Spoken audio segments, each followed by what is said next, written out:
The discovery of the Dead Sea Scrolls in the Judean desert between 1947 and 1956 was one of the greatest archaeological finds of all time.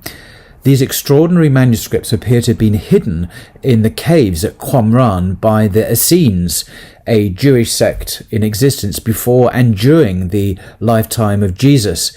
They're written in Hebrew, in Aramaic and Greek, and the scrolls have changed our understanding of the Hebrew Bible, early Judaism, and the origins of Christianity itself. And this acclaimed translation by Giza Vermesh, he's the world's leading Dead Sea Scrolls scholar. This has established itself as the classic version, and it's the complete Dead Sea Scrolls. So there's no mystery anymore about what they contain. But there used to be a lot of mystery and even scandal attached to the whole Dead Sea Scrolls discovery. Many people thought that the Catholic Church was trying to suppress the findings, because for years the contents of Dead Sea Scrolls was not made available to the public, and a tightly controlled group of mainly Catholic priests controlled the Dead Sea Scrolls and wouldn't publish them. And this understandably not only caused scandal, but also led to some interesting conspiracy theories about what was really going on. Maybe the scrolls contain information that would destroy the very foundations of Roman Catholicism. And there were other theories as well. So I thought it would be a good time. Now, this is not a news story, of course. This is not some kind of sensations revelation. This has all been in the public domain for some time now. But I'd like to share with you the thoughts of Giza Vermesh in his book Searching for the Real Jesus. As I say, he's the world's leading preeminent scholar of the Dead Sea Scrolls. He was there right from the beginning, and he's written a few words on the secrets of the scrolls, what really happened when they were discovered, why were they covered up, why weren't they published, what actually happened. And the story is no less incredible for being perhaps less conspiratorial than some people have thought. So here we go. He says on page 113, the Dead Sea Scrolls have not ceased to fascinate experts and amateurs alike since their discovery by Bedouins and archaeologists in the region of Qumran, which is obviously in Palestine, which is now unfortunately under military occupation, in the 1940s and 1950s. The chief cause of the excitement was the antiquity of the scrolls, which antedate by a millennium. In other words, they're older than 1,000 years, the oldest previously known copies of the Hebrew Bible. They also reveal for the first time a whole body of Jewish religious literature traceable roughly to between 200 BC and 70 AD. Of course, 70 AD is the cutoff point when the temple in Jerusalem was destroyed by the Romans. Enthusiasm was further sharpened by the scroll's potential impact on our understanding of nascent Christianity, nascent meaning the beginnings of the Christian faith. However, the subsequent history of the scrolls has been one of delay, secrecy, and even allegation of scandal. Now, this is a key witness to all of these events. This is why his testimony is so important. Despite a century of exploration of the length and breadth of the land of the Bible, archaeologists had failed to unearth a single ancient Hebrew manuscript when, suddenly, between 1947 and 1956, a series of discoveries in 11 caves in the region of Qumran, an occupied West Bank, yielded the remains of some 900 writings, a dozen rolls, and tens of thousands of fragments. However, initial elation at the discovery, which kind of hit the headlines across the world, it was like the major news, gradually gave way to increasing exasperation. So what really happened? For nearly 40 years, a small editorial team retained complete control over the scroll fragments. Their secretiveness and procrastination, which basically meant they delayed and they delayed and they delayed, became so pronounced that scholars, journalists, and many interested lay people began to ask whether the delay in publication was deliberate and intended to hide something. Not surprising, really. Some speculated that the thousands of manuscript fragments from Cave 4 remained undisclosed because the Roman Catholic priests who made up most of the editorial team believed that the scroll's contents threatened traditional Christianity. International pressure for free access to the scrolls came to a head in 1991 when the Californian Huntington Library unilaterally decided to open its Qumran microfilm collection to all scholars. A month later, the editorial team and the Jerusalem Antiquities Authority, that's an Israeli agency, reluctantly bowed to people power and lifted the embargo they had imposed on 3 photographic archives outside of Israel, 2 in America and 1 in Oxford. Now, Giza Vermish is a professor at Oxford, a professor of Jewish studies, so he had direct access to these archives when the embargo was released. And he, as I say, he is the world's leading translator of the complete Dead Sea Scrolls. So you can read them all now in English to your heart's content. And no, I haven't read the whole book. I've read a lot of it, but I've not read it all. Some of it is really quite dry, but some of it is interesting. So, what was the cause of the hold-up, asked Giza Vermish. The conspiracy theory can be dismissed for a start. As one who has been acquainted with the scrolls from the outset, and he, of course, can read the Aramaic, the Greek, the Hebrew, he can read all the languages himself, and he says he has known all the dramatis personae, that is, all the key figures involved. I totally reject it as a figment of the imagination of some frustrated academics. There is no evidence to support it, so there's no conspiracy theory, according to Giza Vermish. But there is an explanation, and this is quite interesting. Incompetence can also be discarded as an explanation. Most members of the original team were distinguished scholars, and J.T. Malik, in particular, has demonstrated outstanding gifts in assembling and deciphering what must be the world's greatest of jigsaw puzzles, because you've got these thousands of fragments, some little fragments like that. The delay was really caused by the mass of scroll fragments unearthed in Cave 4. The late Father Roland de Vaux, the father means priest, so this is a Roman Catholic priest. The late Father Roland de Vaux, an authoritarian French Dominican, it's a kind of a priestly order, in charge of the scrolls, made a double error of judgment. He recruited a team of what was too small, a team of scholars that was too small for the task, 6 mostly young scholars, and instructed them to issue definitive editions. In the preface of one of the volumes, the editor speaks of sufferings and tears when obliged to confront over 2,000 worthless scraps of papyrus rejected by all his scholars. This poor scholar was given this job and it completely demoralized him. But later in the 1960s, a fresh chill was added to an already cooling excitement. Some of the scholars resented the Israeli takeover of administration of the scrolls in 1967. Now, Giza Vermish, who is Jewish himself, and probably Zionist, he doesn't quite clarify. This was a military occupation, an act of war, when the Israeli occupiers came in and took over the whole area by force.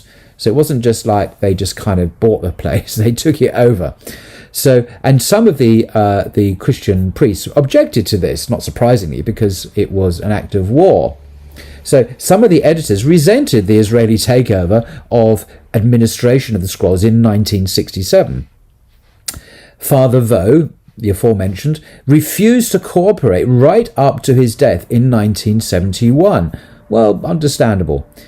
The following year, a member of the team, the American Monsignor Patrick Skiham, as another kind of priest, informed Dr. Vaux's successor, another French Dominican, that he would not allow his name to appear on a publication under Israeli auspices. So some of the scholars here are protesting against the illegal occupation of Palestine. So there's politics has come into this. Global politics, war has impinged on this whole kind of really obscure scholarly process. And then Giza Vermish makes an interesting comment, which says a lot about him, I think.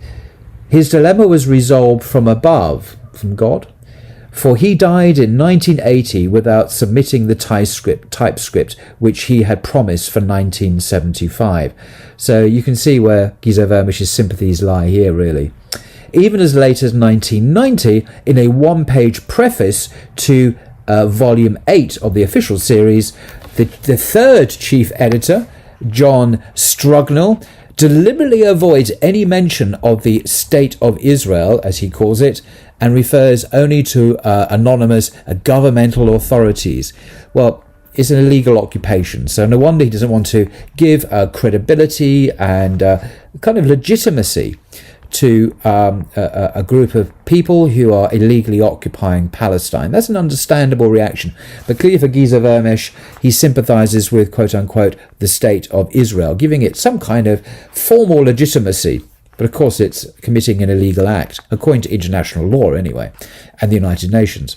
Anyway, leaving aside the political implications, thank you Giza Vermish, the survivors and heirs of the ineffective editorial squad adopted what can be best described as a proprietorial attitude towards the scrolls over which they were trustees. By the way, the Israeli agency that came in and controlled this, he doesn't seem to have a problem with them, but he has a problem with the original editorial squad. Anyway, this is more politics. They began in the 1970s to hand over parts of their assignment to doctoral students under their control.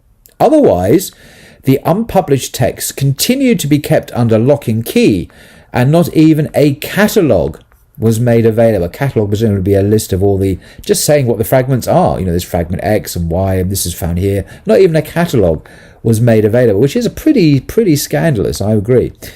The 25 privately issued copies of a concordance listing alphabetically the words contained in the fragments were meant only for the elect. In short, Giza Vermish writes, the monumental mishandling of the Dead Sea Scrolls is attributable to prosaic causes. Prosaic meaning pedestrian, everyday causes. Nothing astonishing, nothing secretive or conspiratorial. Fundamental misjudgments by the priest Roland de Vaux and his successors, and an unwillingness on the part of the editors to admit openly their inability to honour their grandiose undertakings. Now, I'm sure Giza Vermish is right. He knows what happened, but he perhaps omits another reason, and that is the traumatic impact of the illegal Israeli occupation of that area and the way that the scholars felt that they had to wrestle with this problem politically and professionally as scholars, and this caused further problems and further delays. And he doesn't kind of appreciate that. Even though he kind of says it, he doesn't really highlight it as a factor. Hey, anyway, there we go. Finally, he writes, a brief word on the scrolls and the New Testament. This is interesting bit. Here the media are guilty of having been too easily taken in by sensation. What, the media? Sensation? Or misguided scholars. Now this is something I find quite interesting, and I'll come to this. I'll make some comments when he says what he says in a second. Back in 1950, the late André Dupont-Sommer, if I pronounce his name right, persuaded himself that the teacher of righteousness, the chief character of the Dead Sea Scrolls, was a Christ before Jesus, one who was put to death, rose, and was to be seen again, judging his enemies in an eschatological apotheosis. I love this jargon, eschatological apotheosis. The theory turned out to be based on a mistranslation. What a shame. Anyway, again, here in Britain, he writes, the late John Allegra. Now, a little side point here about John Allegra. He was actually a serious biblical scholar here in Britain. Really was. He was a genuine biblical scholar. I laugh because the poor thing, he ruined his career by, nothing to do with the Dead Sea Scrolls, but by arguing in an article that the resurrection appearances to the disciples were caused by the disciples digesting magic mushrooms, and they had hallucinations, and that's why they thought they saw Jesus. I kid you not. Magic mushrooms? Yeah, maybe. Anyway, he after that, his credibility as a scholar kind of was shattered, and a lot of ridicule came his way. So anyway, back to the Dead Sea Scrolls. Again, here in Britain, the late John Allegro stole the headlines with his claim that the teacher of righteousness was a crucified Messiah. I mean, if that was true, it would be amazing news. But it's John Allegro. But when the text on which he relied was scrutinized, it became obvious that it was not the teacher who was crucified, but the political opponents of a Jewish leader, plotting against him in connivance with a Syrian Greek king. So, more bad scholarship, I'm afraid, from the late John Allegro. And then, slightly more up to date, in 1991, Professor Robert Eisenman, who is still very much with us, an American academic, was reported uncritically by the Times of London, I assume, as having found in a 5-line Qumran fragment evidence that the Quran, the community believed in a messianic prince of the congregation, branch of David, that's a quote, who was violently put to death. When I carefully checked his theory, says the great Giza Vermesh, when I carefully checked his theory in the Oxford Centre's Qumran archive, the conclusion became inescapable that Dr. Eisenman had misunderstood the text, which is related to the already known war rule, which speaks not of the Messiah's death, but of the annihilation by him of the forces of darkness. Again, another really possibly explosive finding turned out to be nothing. Given the many genuine links, he writes, Giza Vermish, between the Dead Sea Scrolls and the New Testament, who needs imaginary ones, however dramatic? The Qumran community and the primitive Jewish Christianity should be viewed as parallel dissident movements springing from the 1st century AD mainstream Judaism. So both what became Christianity and the Dead Sea Scrolls Essenes were both, according to him, dissident movements coming out of mainstream Judaism. Both of these groups believed that their destiny was divinely foreordained and predicted. Both venerated their respective founders as revealers of the ultimate truth. Both claimed to be the true Israel. Both awaited the imminent end of time. Both were beginning to be puzzled by the continued postponement of the day of the Lord. And that's the end of that chapter. So there we go. That's my own critical appraisal of Giza Vermish's own critical appraisal of the scandal of the failure of scholars to disclose the material from the beginning. I say my critical because he obviously has his own bias, shall we say, to certain political events in Palestine. I'm just going to read just another minute here. There's another chapter on the Dead Sea Scrolls. What have we learned from Qumran? And this is to do with the Bible. I just want to read a couple of paragraphs and just recommend you, if you want to read more about this and many other aspects of the history of Christianity from the beginning onwards, I recommend this book. He writes on page 126 in a chapter entitled The Dead Sea Scrolls, to begin with the Hebrew Bible, 200 mostly fragmentary Qumran manuscripts represent the whole of the Old Testament, except possibly Esther. By the way, Esther's an interesting, this is me speaking now, Esther's an interesting book of the Bible. It's a lovely story, it's a shocking story, great story. Go and read it for yourself. What's curious about this book of the Bible is that it never mentions God. God just doesn't appear anywhere. Anyway, back to Giza Vermish. The Qumran manuscripts agree in substance with the traditional scripture, the oldest complete Hebrew copy of which dates to 1008 CE. Now, do you hear what he just said? He says the oldest complete copy of the Hebrew Bible now dates to about 1000 AD, 1008. So it's not the Dead Sea Scrolls. The complete copy is still about 1000 AD. But the Qumran Bible discloses numerous stylistic differences, textual additions or omissions, and changes in the order of the passages. So there are many, many differences between the Dead Sea Scrolls and the traditional Old Testament we have today. The Dead Sea Scrolls prove that the unified traditional text of the Bible, which we obviously have now, was preceded by countless variations, and that we owe the definitive form of Scripture to the authoritative intervention of Jewish religious authorities around 100 AD. So this shows that the edition we have now, the complete edition of the Bible, is from about 1000 AD, which is 1,000 years after the time of Jesus. The texts before then, and the Dead Sea Scrolls bear witness to that, bear witness to numerous differences, textual additions, missing bits, changes in the order of passages. Isn't that interesting? But it's not surprising if you have read the Old Testament in a good modern translation, which I recommend, like the NRSV, the New Revised Standard Version. If you look at the bottom of the page, you'll see lots of little notes left by the modern scholars, and they will often indicate alternative readings, or the meaning is unknown, or there are other variants, or there are lots and lots of ifs and buts and whatever. So the main body of the text that we read out, say, in church, is a scholarly construction.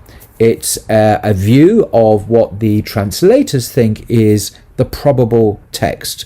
But oftentimes we don't know what the text actually was.